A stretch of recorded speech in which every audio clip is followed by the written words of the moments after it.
have some scrap yarn.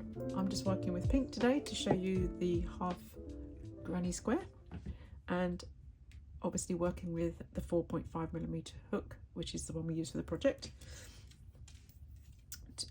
Make a magic ring. Lay the tail end of your yarn over your hand, hold it against your index finger with your thumb, and then put these two fingers away and just have these. Wrap the yarn around it, cross it over at the top, and then grab it with your little finger, whichever finger which works. Insert your hook under the first loop here, over the second one, pull it through, turn it around 90 degrees, yeah, and then pull through a loop from the working yarn through that loop that you just made, and there we have your magic ring. Ta-da!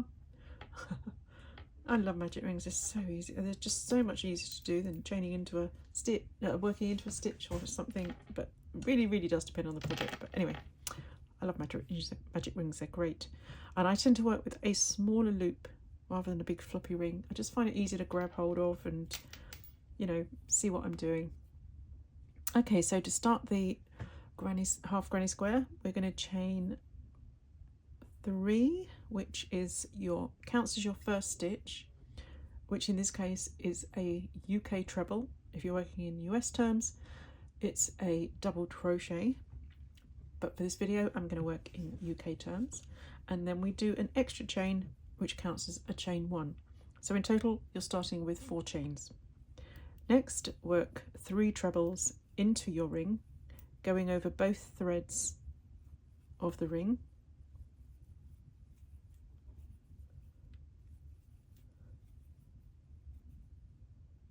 Then we're going to chain 2, and this chain 2 is going to be your center chain 2 space. Next, 3 more trebles into the ring,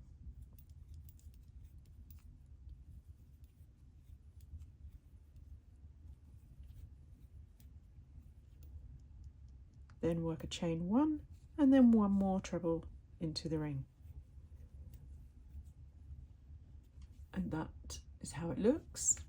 And now I'm going to pull my tail and close the ring, and we'll sew that in later. Because you can't really work tails in on a granny square that much, because you have too many chain 1s, and they'll just, if they're working in different colors, they just show through, and it can catch on a blanket, you know. So probably the easiest thing to do is just sew them all in at the end. Sorry guys. Okay, so we're obviously not changing colors, but the previous video and the pattern does show you the color sequence. So whatever color you're using, you can copy that sequence or do your own. So after that first row, sorry, it's not a round, it's a row, we turn and then chain 4 again for a treble chain 1. Then into that first chain 1 space here, we're going to put 3 trebles.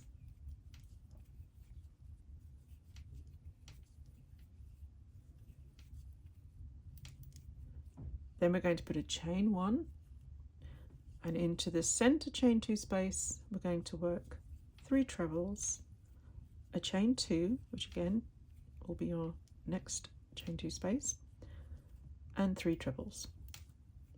So we've done 3 trebles, doing a chain 2, that's your center, and 3 more trebles. So it's pretty much like a corner of a granny square.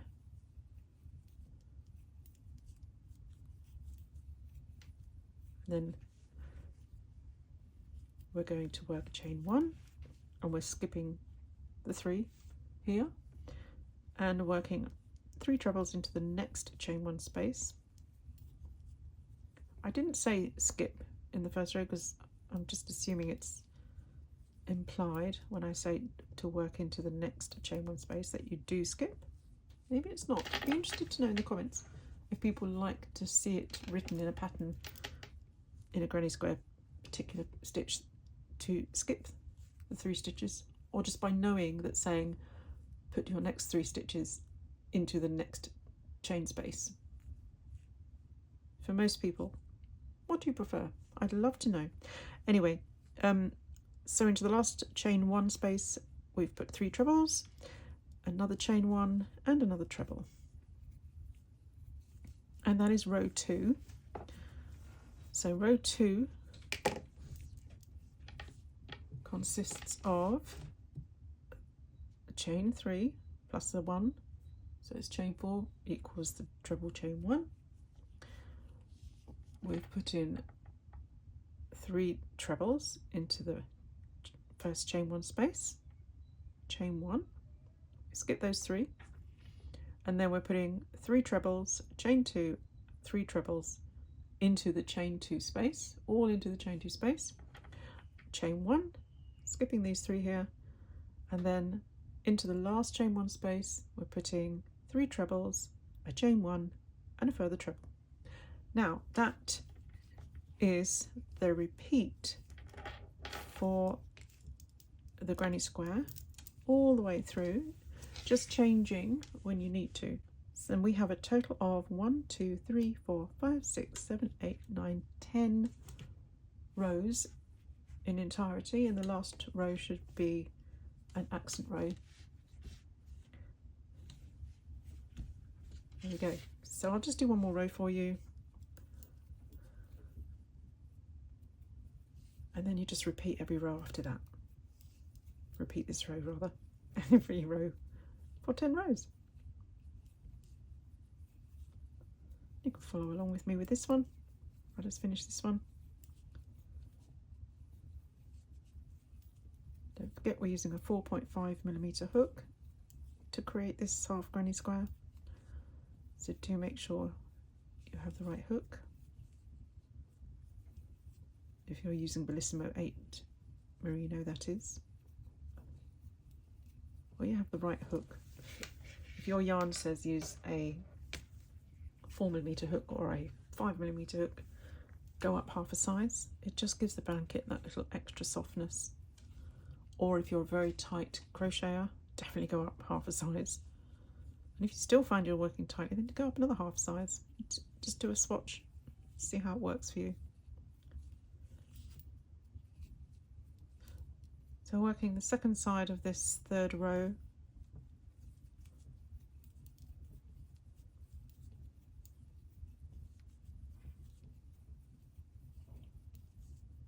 and here's the last segment,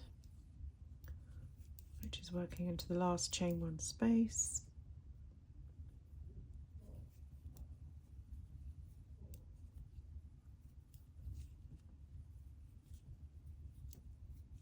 And there we are.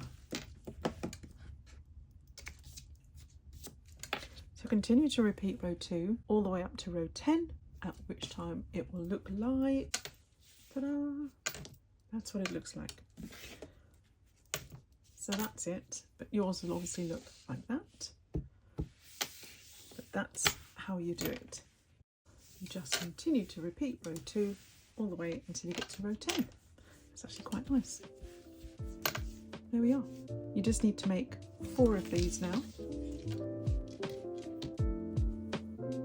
And I'll show you what to do at the bottom row here.